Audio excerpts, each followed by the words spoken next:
মুন্সিগঞ্জের শ্রীনগরে মাদক, জুয়া ও অসামাজিক কার্যকলাপের মূলোৎপাটনের লক্ষ্যে সচেতনতামূলক গণজামায়াত অনুষ্ঠিত হয়েছে।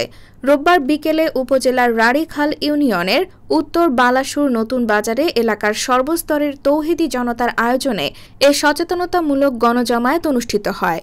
জামিয়া কাশিমুল উলুম মাদ্রাসার মুহতামিম মাওলানা ইউনুস আলী কাশিমির সভাপতিত্বে বক্তব্য রাখেন শ্রীনগর থানার officer in charge Mohammad Yasin Munshi, Rarikhal union যুবদলের সভাপতি আবুল কালাম শিকদার, হজরত মাওলানা রিয়াজুল ইসলাম, বালাসুর কেন্দ্রীয় জামে মসজিদের ইমাম হজরত মাওলানা আখতারুজ্জামান, ইউসুফ হাসান, তৌহিদুল ইসলাম নয়ন সহ আরও অনেকে।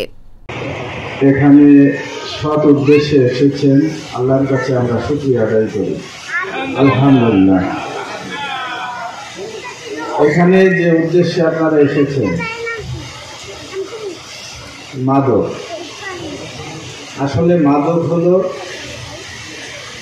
একটা সমাজ ধ্বংসের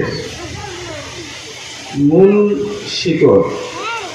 মাদক আমদানি করে এই ব্যক্তিদের নামের তালিকা তৈরি করুন, গোপন হাতে আপনারা ওসি সাহেবের হাতে পৌঁছে দিন। ইনশাআল্লাহ আমাদের সমাজ মাদক মুক্ত হবে।